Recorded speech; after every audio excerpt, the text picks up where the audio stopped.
Honestly, if you ever see me dancing around on a screen, pointing at random boxes popping up around me, just shoot me. That'll be your confirmation that I've lost my everlasting mind.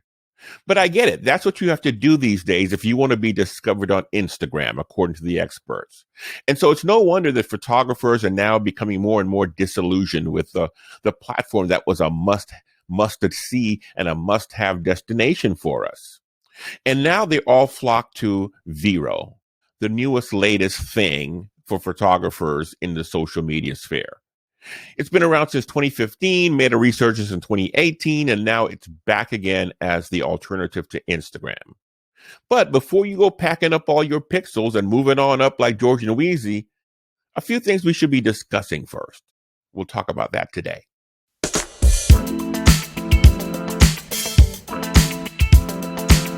I was asked recently what I thought about Vero, and quite honestly, I had to go back and refresh myself because it had been so long since I had seen it, I almost forgot that it existed.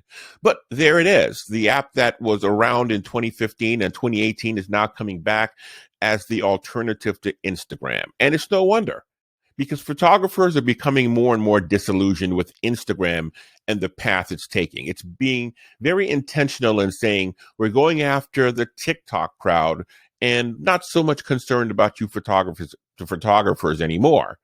And of course, we're like, we brought you to the dance. Photographers are the reason you became popular. And now you're going chasing after this new young thing. And naturally, we're offended. But before we go packing up and moving to Vero, we ought to talk about some things first.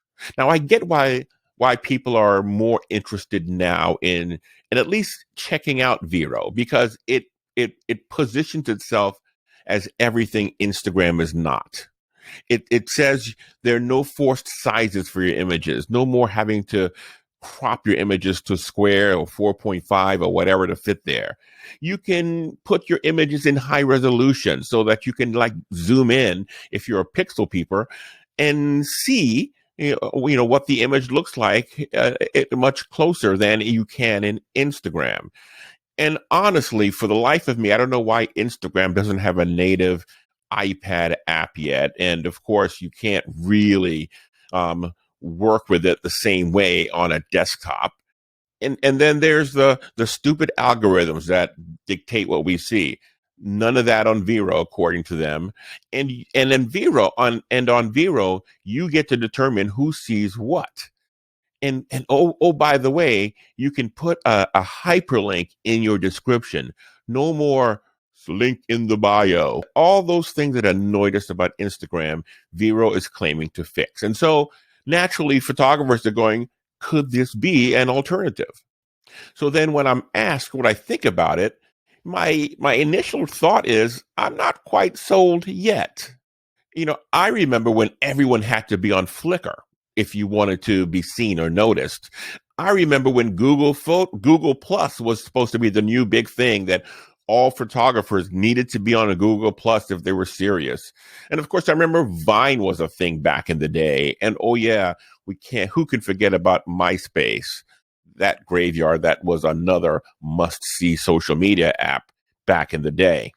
And so knowing that these things can be fleeting, you can understand why I might be a little wary about jumping on. But there is a value in being an early adopter. If you think about the early adopters on Facebook and even Instagram, when you went on early, it helped with discoverability, and you were able to build large audiences quickly. And so that's usually one of the benefits of being an early adopter in a social media platform.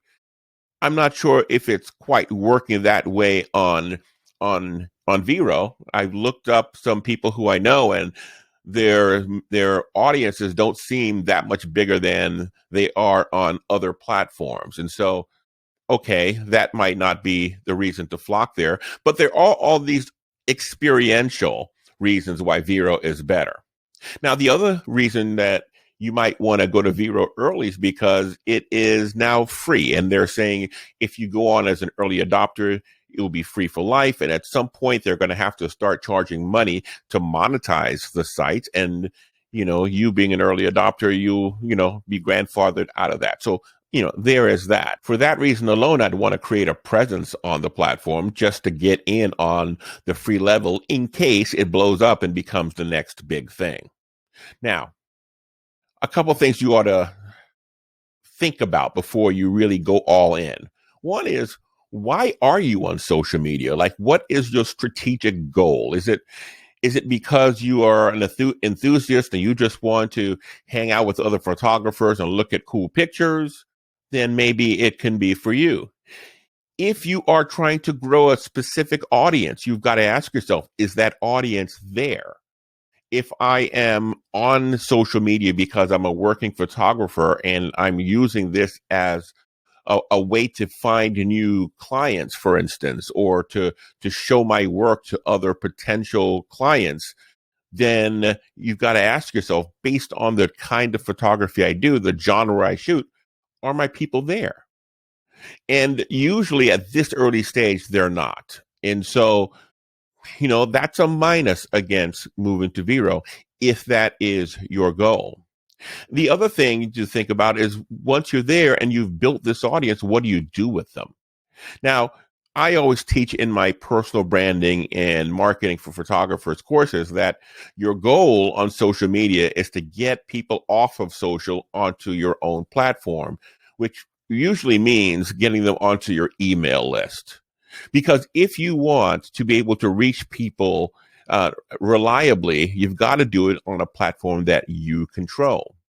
Once upon a time, if you had a Facebook business page and you say collected 1,000 people following and you made a post there, all 1,000 would see it.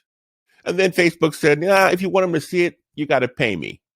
And so now only 5 will see it out of the 1,000 people that you built and you curated and you invited there to build up their platform. Then they decide, no, now they can't see what you have to share. And so that's a consideration. And so, if I am building there, Vero versus Instagram, the point should be, if you want to build a long-term relationship with these followers and this audience, is how do you get them on into a place that you control, like your email list, or onto your own website, or somewhere that that tomorrow they won't change the terms of service and say you can no longer reach these people. So that would be something to consider if you're going there. Are your people there? And if your people are there, how do you get them from there back to a place that you control? So, Vero, what do you think? I think it's kind of early to tell. I'm not quite sure, but I am wary about it because of, the experiences with other new hot things.